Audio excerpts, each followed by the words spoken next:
यहाँ पे आप सभी को मैं बता दूं कि यहाँ पे आप सभी के बीच में है चाइल्ड हेल्थ नर्सिंग के ऊपर। तो जो लोग भी सेकेंड ईयर में है समझ जाइए, CHN means child health nursing. आपका यहाँ पे शॉर्ट क्वेश्चन आज हम लेकर आए हैं। तो कल हमने किया था मेडिकल सर्जिकल नर्सिंग 1 में 3 क्वेश्चन, तो यहाँ भी हम लोग 3 क्वेश्चन देखेंगे जो कि शॉर्ट क्वेश्चन है और बहुत ही ज़्यादा इंपॉर्टेंट है। तो चलिए हम लोग यहाँ पे देखने का कोशिश करते हैं। तो आप लोग जो है PDF के लिए डिस्क्रिप्शन में लिंक होगा, वहाँ से आप लोग डाउनलोड कर लीजिए, चीज़ों को समझ लीजिए, डाउनलोड कर लीजिए। डाउनलोड करके वहाँ भी लिखा होगा, वहाँ भी पढ़ लीजिए, और PDF रहेगा तो आप कभी भी पढ़ सकते हैं। तो इसके लिए आपको समझना होगा। PDF तो मोबाइल में रह जाएगा लेकिन समझा हुआ चीज़ दिमाग में रहेगा। तो पहले वीडियो देखिए। चलिए शुरू करते हैं। ए वाला जो प्रश्न है, डाउन सिंड्रोम अथवा मंगोलवाद क्या है समझाए। एक क्वेश्चन अभी जो है यूपी में एग्जाम हुआ था सेकेंड ईयर का, तो उसमें पूछा है कि डाउन सिंड्रोम क्या होता है या मैंगलोइज्म क्या होता है, एक्सप्लेन करें। तो 5 नंबर में शॉर्ट क्वेश्चन में ही ये पूछेगा हमेशा। तो चलिए देखते हैं। देखिए, जो आपका डाउन सिंड्रोम होता है वो होता है कि down syndrome means down syndrome शिशुओं में पाए जाने वाले गुणसूत्रीय असमानता है। मीन्स यह क्या है, क्रोमोसोमियल एबनॉर्मलिटी है। मतलब समझिए कि डाउन सिंड्रोम एक प्रकार से गुणसूत्रीय विकार है, गुणसूत्रीय असमानता है। गुणसूत्रीय असमानता का मतलब क्या होता है कि जो बच्चा होता है उसमें कहीं ना कहीं जो गुणसूत्र जो क्रोमोसोम है उसमें अभाव, उसमें विकार से जो भी उसके अंदर लक्षण दिखाई देता है वही होता है डाउन सिंड्रोम। जैसे 1000 जीवित बच्चों पर यह रोग पाया जाता है। जैसे 1000 ये डाटा है, समझिए कि 1000 अगर बच्चा कोई जीवित जन्म ले रहा है तो उसमें से ये देखा जाया गया है कि एक बच्चा जो है वो डाउन सिंड्रोम से पीड़ित होगा। डाउन सिंड्रोम मीन्स कहा जाए तो उसके अंदर ऑटोसोम के 21वें जोड़े के स्थान पर 3 गुणसूत्र होते हैं। मतलब जो हमारे शरीर में या जो है वो 46 क्रोमोसोम होता है, 23 जोड़ा होता है। तो ये जो 23 जोड़ा होता है इसमें से जो 21वां जोड़ा जो होता है, इस 21वां जोड़ा के स्थान पर जो है डायरेक्ट 3 गुणसूत्र हो जाते हैं। मीन्स कहा जाए तो 22 जोड़ा हो गया और एक सिंगल हो जाता है। जबकि हम लोग जानते हैं कि गुणसूत्र पेयर में होता है, या तो XX होगा या तो XY होगा, और यही YX मिलता है तो लड़का जन्म लेता है और XX मिलता है तो लड़की जन्म मिलता है। XX कहाँ होता है तो XX फीमेल में होता है और XY मेल में होता है। तो ये जो क्रोमोसोम है, तो ये जो 21वां जोड़ा जो होता है उसके स्थान पे डायरेक्ट A1 2 3 आके मिल जाता है, और ये मिलने से क्या है 21वें जोड़े पर मिलता है, और यही जो है इसे हम लोग ट्राइसोमी 21 कहते हैं। इसे क्या कहते हैं, ट्राइसोमी 21 कहते हैं। तो आप लोग यहाँ पे ध्यान दीजिएगा, ऑब्जेक्टिव में पूछ देगा कि 21वें जोड़े के स्थान पर 3 गुणसूत्र जो मिलते हैं मीन्स डाउन सिंड्रोम में, तो उसे हम लोग क्या बोलते हैं तो ट्राइसोमी 21 बोलते हैं। तो ये चीज़ को समझ लीजिए। क्या समझ गए कि जो बच्चा जो शिशु होता है उसमें गुणसूत्रीय असमानता के कारण जो भी असमानता दिखाई देता है उसके अंदर वो डाउन सिंड्रोम से पीड़ित बच्चा होता है। 1000 पे जो है वो एक बच्चा जो है वो डाउन सिंड्रोम से पीड़ित मिलता है। और ऑटोसोम इसमें होता ये है कि जो 21वां जोड़ा है, 23 जोड़ों में से जो 21वां जोड़ा होता है गुणसूत्र का, उस 21वां जो जोड़ा होता है उस जगह पे 3 गुणसूत्र मिले होते हैं। जबकि मिले कितना होना चाहिए, 2 गुणसूत्र मिलके एक बनाते हैं, तो यहाँ पे 3 गुणसूत्र है। तो मीन्स होता यह है कि उसके बाद इसके में जो ऑटोसोम की जो होता है 21वां, उसके जगह पर 3 गुणसूत्र आ जाते हैं, और इसी को जो है ट्राइसोमी 21 बोला जाता है। तो ध्यान में रखिएगा, और यही जो है डाउन सिंड्रोम होता है। अब डाउन सिंड्रोम के लक्षण क्या है, डाउन सिंड्रोम के लक्षण क्या है, तो डाउन सिंड्रोम के लक्षण क्या क्या होते हैं। तो देखिए, जिसमें भी डाउन सिंड्रोम से जो पीड़ित शिशु जन्म लेता है तो उसमें बहुत तरीक़ा के लक्षण, क्लिनिकल फीचर देखा जाता है। जैसे गोल व छोटा सिर जो होता है, देखते होइएगा कि ऐसे बच्चे जो डाउन सिंड्रोम से पीड़ित हो उसका जो सर होता है, हेड होता है, वो अन्य के तुलना में छोटा दिखाई देता है या एकदम गोल होता है। नेक्स्ट है दांतों का देर से निकलना। जो डाउन सिंड्रोम से पीड़ित होगा ट्राइसोमी से, उसको जो है दांत जो होगा वो नॉर्मल बच्चे से थोड़ा देरी से निकलेगा। नेक्स्ट है गर्दन की त्वचा लटकी हुई, मतलब जो उसका नेक का जो स्किन होगा वो स्किन थोड़ा लटका हुआ सा दिखेगा, लूज दिखेगा। छोटी व चपटी नाक, उसका जो नाक होता है वो जो है ऐसे चपटा हुआ आकार के जो है वो नाक उसका रहेगा। तो यही होता है। उसके बाद ऊंचा व संकरा तालू, जो उसका तालू होता है अंदर का पैलेट जो होता है वो क्या होगा, वो ऊंचा होगा, और संकरा मतलब एकदम फ्लैट होगा। छोटे और चौड़े हाथ होगा, उसका जो हाथ होगा क्या होगा, वो छोटा हो जाएगा और चौड़ा हाथ होगा, ये चीज़ होता है। पेशीय दुर्बलता मतलब जो उसका मस्कुलर है वो कमज़ोर होता है। मीन्स एग्जांपल के तौर पर देख लीजिए कि कभी कभी कहीं कहीं देखते होइएगा कि जो डाउन सिंड्रोम से पीड़ित बच्चा होता है उसका हाइट काफ़ी कम होता है। हाइट कम होता है तो उसका हाथ पैर भी छोटा छोटा होता है, बट उसका जो हाथ का जो ताल ये सब होता है वो चौड़ा चौड़ा होता है, जिसको हम लोग जोकर टाइप से बोलते हैं ना कि जोकर के टाइप से छोटा लग रहा है लेकिन एज बहुत हो गया है। तो यही सब चीज़ें हैं डाउन सिंड्रोम में। दांत देर से निकलेगा, सिर जो है छोटा दिखाई देगा, गर्दन के जो त्वचा होगा लटका हुआ रहेगा, ऊंचा और संकरा तालू रहेगा, हाथ पैर जो है छोटा लेकिन चौड़ा होगा, और पेशीय दुर्बलता मस्क्यूलर जो है वो उसमें दुर्बलता होगा। तो ये सब लक्षण दिखाई देता है डाउन सिंड्रोम वाले का। उसके बाद है शिश्न का आकार छोटा होना। शिश्न कहा जाए तो जो पेनिस होता है तो ये पेनिस का साइज जो है उसका छोटा होगा। तो ये जो चीज़ें होता है। उसके बाद है क्रिप्टोकिडिज्म से वो पीड़ित होगा, उसके अंदर लक्षण दिखाई देगा। हाइपोटोनिया से वो क्या होगा, उसके अंदर ये सब दिखाई देता है। तो आप लोग समझ लीजिएगा कि ये सब जो है क्रिप्टोकोडिज्म और हाइपोटोनिया भी इसमें शामिल है इसके लक्षण में डाउन सिंड्रोम वाले का। अब डाउन सिंड्रोम यहाँ पे हम लोग देखते हैं कि डाउन सिंड्रोम का मैनेजमेंट कैसे किया जाएगा। तो जो डाउन सिंड्रोम होता है इसका मैनेजमेंट कैसे किया जाएगा, तो देखिए इसका मैनेजमेंट जो है दो प्रकार से होगा। एक तो नॉर्मल मैनेजमेंट होगा जिसमें उसका उपचार होगा, और एक जो होता है वो होता है नर्सिंग मैनेजमेंट। तो नर्सिंग मैनेजमेंट आप लोग खुद से लिखिएगा, मैं नर्सिंग मैनेजमेंट नहीं बताऊँगा। देखिए डाउन सिंड्रोम का कोई निश्चित उपचार नहीं है, लेकिन जटिलताओं का लाक्षणिक उपचार किया जाता है। अब देखिए ये जो मतलब ये जो हमारा चाहे किसी के अगर होता हो डाउन सिंड्रोम, तो ये इसका उपचार जो है निश्चित नहीं है, क्योंकि वो बच्चा जन्म लिया है वैसा ही डाउन सिंड्रोम से, तो उसका जो दिखे शरीर का स्ट्रक्चर जो होगा वो तो उसी प्रकार से आगे की तरफ विकसित होगा। ऐसा तो नहीं है कि हाथ पैर छोटा हो गया तो उसे बड़ा कर देगा इलाज करके, तो ऐसा तो होता नहीं है। तो ये सब जो चीज़ें होता है यही कहता है कि इसका कोई निश्चित उपचार नहीं है, लेकिन इससे आगे होने वाला जो प्रॉब्लम है उसको रोकने के लिए इसका लाक्षणिक उपचार किया जाता है कि इससे आगे जो है और बीमारियां इसके अंदर जो हो वो चीज़ ना हो। तो इसके जटिलता का लाक्षणिक उपचार किया जाता है कि हाँ इसके अंदर डाउन सिंड्रोम है, तो कैसे जो अब जो स्ट्रक्चर होगा वो तो होगा ही, लेकिन आगे कोई शारीरिक प्रॉब्लम ना हो उसका इलाज किया जाता है। ये चीज़ है। तो कौन कौन से मतलब प्रबंध फिर भी किया जाएगा, तो इसको हम लोग देखते हैं। जैसे यदि कोई जन्मजात विकार हो तो शैल क्रिया द्वारा ठीक किया जाता है। अब जैसे मान गए जन्मजात विकार में हम लोग क्या देखे हैं कि हाइड्रोसेफलस देखे हैं, मतलब जल शीर्ष मतलब मस्तिष्क में जल भर जाना। उसके बाद है हम लोग देखे हैं क्लेफ्ट लिख देखे हैं, क्लेफ्ट पैलेट देखे हैं। उसके बाद हम लोग बहुत सारे देखे हैं, VSD देखे हैं, वेंट्रिकुलर सेप्टेड, ये सब जो हम लोग देखे हैं। उसके बाद है बहुत सारे हम लोग जन्मजात विकार वाला लिस्ट हम लोग देखे हैं, तो उसको शैल क्रिया के द्वारा ठीक किया जाता है।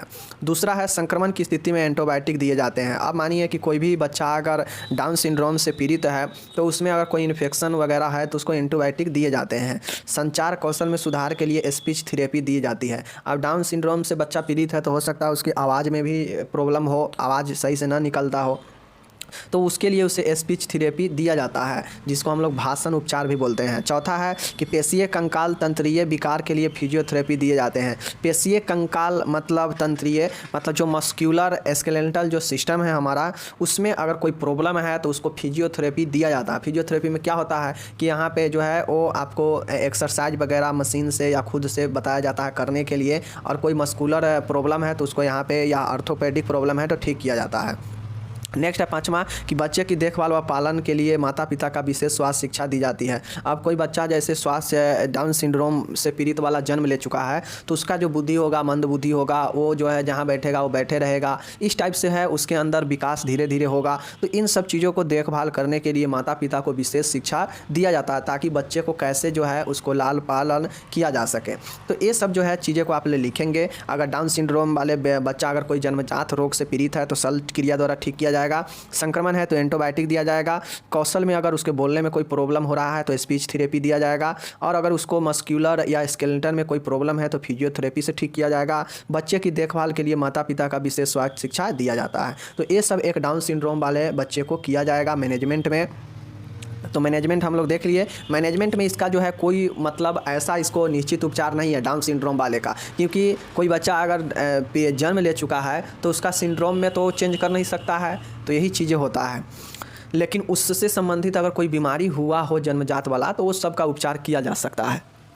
अब यहाँ पे हम लोग को एक और ज़बरदस्त क्वेश्चन है कि नेफ्रोटिक सिंड्रोम क्या होता है। देखिए सिंड्रोम जो होता है आपका वो विकार होता है, समस्या होता है। तो जो नेफ्रोटिक सिंड्रोम है इसका कारण, लक्षण, निदान, देखभाल बताइए। देखिए आपसे शॉर्ट क्वेश्चन कैसे पूछेगा, सीधा दे देगा नेफ्रोटिक सिंड्रोम। अब इसके बारे में आपको लिखना पड़ेगा, तो आपको 5 पे नंबर का रहेगा तो कम से कम उसमें जो है आपको क्या करना पड़ेगा, 1 पेज 1.5 पेज में लिखना पड़ेगा। तो इसमें आपको इसका कारण, लक्षण सब लिखना पड़ेगा। तो नेफ्रोटिक सिंड्रोम होता क्या है, चलिए हम लोग इसको देखते हैं। देखिए जो नेफ्रोटिक सिंड्रोम होता है ये, इसको आपको जानने के लिए आप इस चीज़ को जानिए। नेफ्रोटिक सिंड्रोम किडनी का रोग है। नेफ्रॉन, देखिए जब भी आपको नेफ्रोटिस या नेफ्रोपैथी या जो है वो नेफ्रोटिक सिंड्रोम या एक्यूट रीनल फेलुअर, जब भी इस टाइप से क्वेश्चन आएगा ना, समझ जाइएगा कि किडनी से संबंधित रोग होगा ही होगा। तो देखिए नेफ्रोटिक सिंड्रोम है जिसमें विभिन्न लक्षण उत्पन्न होते हैं। कौन कौन से, तो प्रोटीनूरिया, हाइपोएल्बुमिनिया और हाइपरकोलेस्टेरोलेमिया और एडिमा। अब देखिए एडिमा में होता क्या है, तो एडिमा में जो होता है कि ये आपका जो नस वगैरह है वो आपका क्या होता है, यहाँ पे फूल जाता है। हाथ पैर आपका यहाँ पे क्या होगा, उसमें जो है वो लिक्विड भर जाता है, मतलब मोटा मोटा हो जाएगा एडिमा में। प्रोटीनूरिया का मतलब है कि आपका जो मूत्र का नली होता है, मूत्र होता है, उसमें प्रोटीन का मात्रा क्या होगा, आ जाने लगेगा। हाइपोएल्बुमिनिया, जो एल्बुमिन की मात्रा है वो क्या हो जाएगा, कम जाएगा। हाइपरकोलेस्टेरोलेमिया मतलब कोलेस्ट्रॉल की मात्रा बढ़ जाएगा। तो ये सब जो है किडनी में जब ये प्रॉब्लम होगा तो ये सब संतुलन बिगड़ेगा ही बिगड़ेगा। प्रोटीन आपको यूरिन से निकलने लगेगा, कोलेस्ट्रॉल का जो मात्रा होना चाहिए वो बढ़ जाएगा, जो एल्बुमिन का मात्रा होना चाहिए वो कम जाएगा, एडिमा हो जाएगा। तो ये सब चीज़ जो है एक किडनी वाले पेशेंट को होगा ही। और नेफ्रोटिक सिंड्रोम एक किडनी का रोग है ही, जिसमें विभिन्न लक्षण हाइपोकोलेस्टेरोलियम, हाइपोएल्बुमिनियम और हाइपर है, ये हाइपरकोलेस्टेरोलीमिया। हाइपर का मतलब होता है क्या चीज़, ज़्यादा, और हाइपो का मतलब क्या होता है, कम, और प्रोटीनूरिया मतलब प्रोटीन का मात्रा यूरिया में आने लगना। तो ये सब होता है एडिमा। अब इसका कारण क्या क्या हो सकता है भाई नेफ्रोटिक सिंड्रोम होने का। तो नेफ्रोटिक सिंड्रोम होने का कारण क्या होगा कि देखिए ग्लोमेरुलोनेफ्राइटिस, इसको नाम को याद रखिएगा, नाम थोड़ा डिफिकल्ट हो सकता है क्योंकि ये सब बीमारी का नाम है। ग्लोमेरुलोनेफ्राइटिस याद रखिएगा। Diabetes mellitus, sickle cell anaemia, TB होगा, यकृत प्रदाह मतलब हेपेटाइटिस, गुर्दे का कैंसर, रीनल सरनिमा। और यहाँ पे ये सब जो है चीज़ें आपके कारण हो सकता है कि किसी को अगर डायबिटीज मेलाइटिस हुआ है बच्चे में, और किसी को अगर सिकल सेल एनीमिया हुआ है, और 6 टीबी हुआ है, यकृत प्रदाह हुआ है और गुर्दे का कैंसर है, तो जो है ये सब कारण होता है कि आपका नेफ्रोटिक सिंड्रोम हो। देखिए नेफ्रोटिक सिंड्रोम के आपको जो है आपको लक्षण ये सब जरूर याद करना पड़ेगा। ए वाला हाइपरकोलेस्टेरोलेमिया और हाइपोएल्बुमिनिया और प्रोटीनूरिया और एडिमा, ये सब याद रखना पड़ेगा, लक्षण में लिखना पड़ेगा, कारण लक्षण में। ये चीज़ है। मुख्य लक्षण इसका क्या होता है, अभी हम लोग ऊपर बताए हैं कि इसका कौन कौन से लक्षण होगा। तो प्रोटीनूरिया, हाइपोएल्बुमिनिया और हाइपरकोलेस्टेरोलेमिया और एडिमा, ये सब मुख्य लक्षण याद रखिएगा, क्योंकि आपका जब भी नेफ्रोटिक किडनी में प्रॉब्लम होगा तो आपका यूरिन में जो है प्रोटीन बढ़ेगा। हाइपोएल्बुमिनिया मतलब एल्बुमिन की मात्रा कम जाएगा, और हाइपरकोलेस्टेरोलेमिया मतलब जो आपका कोलेस्ट्रॉल होता है शरीर में वो बढ़ जाएगा, एडिमा हो जाएगा। और ये सब जो है मुख्य लक्षण है। और जो है अन्य कारण में क्या क्या हो सकता है, जैसे त्वचा पीला पड़ने लगेगा, किडनी रोग में त्वचा पीला पड़ने लगेगा, खून की कमी हो जाएगा, वजन बढ़ जाएगा, कमजोरी और थकान होने लगेगा, भूख नहीं लगेगा, पोटेशियम की सांद्रता बढ़ जाएगा जिसको हम लोग हाइपरकैलेमिया बोलते हैं। उसके बाद है इरिटेबिलिटी मतलब चिड़चिड़ापन होने लगेगा। तो ये सब जो है नॉर्मल हम ये पढ़ाए भी थे मेडिकल सर्जिकल में, कहाँ पे, एक्यूट रीनल फेलुअर में। देखिए मेडिकल सर्जिकल हो या MSN 1 या 2 हो या चाइल्ड हेल्थ नर्सिंग हो, जिसमें इस तीनों जो सब्जेक्ट है एक दूसरे से आपको क्वेश्चन रिलेट करके पूछते इसलिए रहेगा कि ये चाइल्ड वाला है। तो यहाँ पे बच्चा में भी बीमारी वो सब हो सकता है, किडनी वगैरह, हार्ट वगैरह, मधुमेह वगैरह बच्चा में भी होगा और वयस्क में भी होगा। तो जो चाइल्ड हेल्थ नर्सिंग है उसमें पर्सनल बच्चे के लिए पढ़ना है, इसलिए जो बीमारी वहाँ पढ़ना है वो बीमारी यहाँ भी आपसे पूछ सकता है एग्जाम में। और वहाँ होगा तो वहाँ ओवरऑल सभी के नज़र में रखते हुए बात किया जाएगा, लेकिन यहाँ सिर्फ और सिर्फ बच्चा के ध्यान में रखते हुए आपको लिखना होगा। तो जहाँ भी अगर शिशु बालक लिखना होगा वहाँ लिखने से चूकिएगा नहीं। तो फिलहाल ये नेफ्रोटिक सिंड्रोम आपको वहाँ भी पढ़ना है और यहाँ भी पढ़ना है। यहाँ है तो बच्चे के लिए है, वहाँ है तो ओवरऑल एडल्ट के लिए या बूढ़े के लिए, सबके लिए बात किया जाएगा। यही डिफरेंस होता है। तो ये चीज़ें होगी आपको, तो आप लोग देख लिए। मतलब मुख्य लक्षण इसका क्या है? मुख्य लक्षण है कि हाइपोएल्बुमिनिया, और दूसरा है कि हाइपर कोलेस्टेरोलेमिया, और एक है क्या चीज़, प्रोटीन्यूरिया, और एक है आपका एडीमा। इस चीज़ को आपको याद में रखना पड़ेगा, इसका मुख्य लक्षण का, नेफ्रोटिक सिंड्रोम का। और बाद बाकी तो जो किडनी के प्रॉब्लम से होता है लक्षण, वो सब तो लिखना ही पड़ेगा। अब इसके हम लोग निदान पे चलते हैं। तो इसमें निदान टेस्ट कौन कौन सा होगा, तो हम लोग वहाँ पे पढ़े थे, जो लोग वीडियो देखे होंगे समझे होंगे कि किडनी के रोग में कौन कौन से डायग्नोसिस होगा। तो पहला था रीनल यूएसजी होगा, उसके बाद इसका शारीरिक परीक्षण होगा, इसका होगा नेफ्रोपैथी हो सकता है। तो ये सब फिजिकल एग्जामिनेशन, ब्लड एग्जामिनेशन, इसके बाद हिस्ट्री, ये सब जो है चीज़ें लिखना पड़ेगा। तो यहाँ पर देख सकते हैं मैंने बताया रक्त जांच, मूत्र urine test, renal USG, renal biopsy. Biopsy जरूर लिखिएगा, जहाँ भी किडनी के रोग आएगा वहाँ बायोप्सी लिख दीजिएगा, क्योंकि बायोप्सी जो है रीनल वाले पेशेंट को किया जाता है। तो ये सब डायग्नोसिस में इजी है।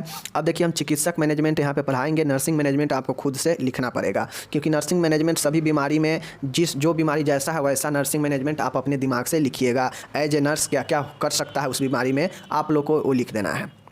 अब देखिए इसका हम चिकित्सक मैनेजमेंट मीन्स किसका चिकित्सक मैनेजमेंट, तो ये नेफ्रोपैथिक सिंड्रोम का। तो चलिए देखते हैं। संक्रमण नियंत्रण के लिए एंटीबायोटिक, अगर कोई संक्रमण है या संक्रमण नियंत्रित करना है तो उसके लिए एंटीबायोटिक देंगे ही देंगे, ये सभी बीमारी में होगा। एडिमा का नियंत्रण करने हेतु डायूरेटिक देना, जैसे फ्रूसेमाइड। शरीर में पानी भर जाता है और शरीर मोटा मोटा लगने लगता है, नस में पानी भर जाता है, तरल पदार्थ है, तो इसको कम करने के लिए डायूरेटिक दिया जाता है, जैसे फ्रूसेमाइड। तो फ्रूसेमाइड याद रखिएगा कि डायूरेटिक का एक एग्जाम्पल है फ्रूसेमाइड। ये एडिमा नियंत्रित करने के लिए दिया जाता है। तीसरा है कि संतुलित आहार, उच्च प्रोटीन युक्त आहार देना चाहिए, क्योंकि इस रोग में प्रोटीन का क्षय होता है। प्रोटीन का क्षय क्यों होता है? क्योंकि जो प्रोटीन्यूरिया होता है उसमें यूरिन के द्वारा प्रोटीन निकलने लगता है, तो आपके शरीर में प्रोटीन का कम हो जाएगा, तो इसलिए प्रोटीन उच्च युक्त प्रोटीन देना चाहिए, संतुलित आहार देना चाहिए। ये चीज़ें है। चौथा है नमक को प्रतिबंध करना चाहिए। अब इसमें शरीर में पानी आपका जमा होने लगता है, भरने लगता है, तो इसके लिए जो है नमक का यूज कम कर देना चाहिए, ताकि शरीर में पानी का मात्रा ना बढ़े, शरीर मोटा ना हो। तो ये चीज़ आपको लिखना है। ज़्यादा इसमें चिकित्सीय प्रबंध में इसका कुछ है नहीं, क्योंकि ये जो नेफ्रोटिक होता है, नेफ्रॉन में प्रॉब्लम, किडनी में प्रॉब्लम होता है, तो आपको डायलिसिस होता है, इसमें ज़्यादा कुछ रहता नहीं है। या तो ट्रांसप्लेट करवाइए या तो डायलिसिस करवाते रहिए, यही चीज़ें होता है। अब नर्सिंग देखभाल में आप लोग खुद से लिख लीजिएगा कि बच्चे को संक्रमण से बचाइए, बच्चे को पूर्ण विश्राम देना चाहिए, बच्चे को जो है देखभाल करते रहना चाहिए, त्वचा का देखभाल करते रहना चाहिए, बच्चे को स्थिति निरंतर बदलते रहना चाहिए, आँखों को विसंक्रमित सेलाइन से साफ करना चाहिए, बच्चे को जैविक चिन्ह प्रत्येक 4 घंटे पर चेक करना चाहिए। ये सब नर्स हमेशा हर एक बीमारी में यही चीज़ें सब आपको लिखना है। बस ध्यान रखना है कि ये बच्चा चाइल्ड हेल्थ नर्सिंग है कि ये अलग है, ये चीज़ को ध्यान में रखना है और उसके अनुसार लिख देना है। हो गया। अब यहाँ पे एक क्वेश्चन आप सभी के बीच में आता है, मीन्स क्या आता है कि स्त्रियाँ जिनको स्तनपान नहीं कराना है, वैसा स्त्री जो स्तनपान नहीं करा सकती है, कौन सा स्त्री? कॉन्ट्रडिक्शन ऑफ ब्रेस्ट फीडिंग, मतलब कौन सा ऐसा स्त्री है जिनको स्तनपान नहीं कराना चाहिए ताकि उसका प्रभाव बच्चे पर न पड़े। तो इसलिए तो देखिए, जो भी HIV वायरस से पीड़ित महिला है, स्त्री है, उसको चाहिए कि अगर उसका शिशु है तो ब्रेस्ट फीडिंग स्तनपान ना कराए। हर्पीज वायरस, जो हर्पीज से ग्रसित है, उनको चाहिए कि वो स्त्री जो है बच्चे को स्तनपान ना कराए। तो ये सब जो चीज़ें हैं ये ध्यान रखने वाली बातें हैं, वरना बच्चे भी इफेक्टेड हो जाएंगे। नेक्स्ट है आपका, यहाँ पे देख सकते हैं कि टी लिम्फोट्रोपिक वायरस जो होता है उससे अगर कोई दिक्कत है तो ऐसे स्त्री को स्तनपान नहीं कराना चाहिए। साइटोमेगलो वायरस, जो साइटोमेगलो वायरस होता है, इसके कारण भी जो प्रॉब्लम है, तो इसमें भी जो है बच्चे को ब्रेस्ट फीडिंग नहीं कराना चाहिए। सक्रिय क्षय रोग, एक्टिव एवं अनट्रीटेड ट्यूबरकुलोसिस। अनट्रीटेड का मतलब होता है कि जिसको ट्रीट नहीं किया जाता है और वो हमेशा एक्टिव है, तो वैसे स्त्री को चाहिए कि वो ब्रेस्ट फीडिंग ना ही कराए तो बेटर है। नेक्स्ट है कीमोथेरेपी वाले, जो भी कीमोथेरेपी जिनको लगता हो, वैसे स्त्री को जो है वो नहीं कराना चाहिए ब्रेस्ट फीडिंग। ये चीज़ें हैं। अब हम लोग यहाँ पे देखने वाले हैं कि गैलेक्टोसीमिया से ग्रसित नवजात। देखिए, अगर बच्चा को प्रॉब्लम है उस अवस्था में भी नहीं कराया जाएगा, और कोई महिला पीड़ित है तो उस अवस्था में भी नहीं कराया जाएगा। मतलब संपूर्ण जो जिम्मेदारी है वह एक स्त्री के है कि अगर बच्चा को ऐसा प्रॉब्लम है जो ब्रेस्ट फीडिंग करने से और प्रॉब्लम हो सकता है, उस कंडीशन में भी नहीं कराना चाहिए। और स्त्री का ये भी जिम्मेदारी है कि अगर हमको कोई प्रॉब्लम है तो उस अवस्था में भी नहीं कराए बच्चे को, दोनों कंडीशन में देखना पड़ता है। तो यही होता है क्या चीज़ कि वैसा स्त्री जो स्तनपान नहीं करा सकती है। तो ग्लैक्टोमिया, देखिए ग्लैटोसीमिया, जो ग्लैटोसीमिया से ग्रसित बच्चे होते हैं उनको जो है वो स्तनपान नहीं कराना चाहिए। नेक्स्ट है दवाइयाँ पदार्थों का दुरुपयोग, मतलब इलीगल यूज ऑफ सब्सटेंस या ड्रग, वैसा स्त्री जो इलीगल तौर पे कोई चीज़ एल्कोहल वगैरह या कोई ऐसे पदार्थों का उपयोग कर रही है, तो उस स्थिति में भी जो है बच्चे को स्तनपान नहीं कराए तो ही बेटर है। तो इसलिए ये सब जो है वैसे स्त्रियों को ये चाहिए कि वो जो है स्तनपान ऐसे बच्चे को ना ही कराए तो बेटर है। तो हम लोग देख लिए। अब हम लोग यहाँ पे एक चीज़ एक बार और बता देते हैं कि हम लोग जो मतलब जो इसका मुख्य लक्षण देखे हैं किसका, नेफ्रोटिक सिंड्रोम का, उसमें क्या क्या था। तो एक था आपका कि क्लोएस्ट्रेलेमिया था, कोलेस्ट्रेल का। तो वहाँ पे क्या था, हाइपर क्लोएस्ट्रेलेमिया। और एक था क्या चीज़, एक था कि हाइपोएल्बुमिनिया, एक था प्रोटीनूरिया और एक एडिमा। मुख्य लक्षण में जरूर लिखिएगा वो नेफ्रोपैथिक सिंड्रोम का। तो यहाँ पे हम लोग इसको भी देख लिए कि कैसे स्त्री को नहीं कराना चाहिए। तो जो हर्पीज वायरस से संक्रमित हो, जो HIV से संक्रमित हो, जिसको कीमोथेरेपी लगता हो, जिसको ग्लेस्ट्रोमिया से जो ग्रसित नवजात बच्चा है उसको नहीं कराए, और जो दवाइयाँ या अन्य पदार्थों का दुरुपयोग करती हो उसको जो है ब्रेस्ट फीडिंग नहीं कराना चाहिए। ये सब उसके कारण है। सक्रिय क्षय रोग हो, TB हो उसको, और टी लिम्फोटिक वायरस से ग्रसित हो, और जो है इन सारे चीज़ों को जो है वो चाहिए कि स्त्रियों ध्यान रखे, चाहे वो बच्चा पीड़ित हो या खुद पीड़ित हो, तो वो ना करवाए तो ही बेटर है ब्रेस्ट फीडिंग। तो ये था 3 क्वेश्चन हम लोग यहाँ पे चाइल्ड हेल्थ नर्सिंग का देखे हैं अभी। और बाकी जो लोग वीडियो को पूरा देखते हैं उनको बहुत बहुत थैंक यू। और थैंक यू क्या, मैं पढ़ाता हूँ, मेहनत करता हूँ, तो आप लोग देखते हैं, तो आपके उज्जवल भविष्य के लिए मैं कामना करता हूँ कि आपका एग्ज़ाम जो है बहुत ही 110% जो है बेटर जाएगा। और जो लोग नहीं देखते हैं वो अपने से पढ़ते हैं, उनको भी बहुत अच्छा जाए। मैं भी ये भी कामना करता हूँ, उनको जहाँ अच्छा लगता है तहाँ पढ़ते हैं, कोई दिक्कत नहीं है। मिलते हैं, जिनको भी PDF लेना होगा नीचे डिस्क्रिप्शन में लिंक होगा, उन PDF डाउनलोड कर सकते हैं। धन्यवाद।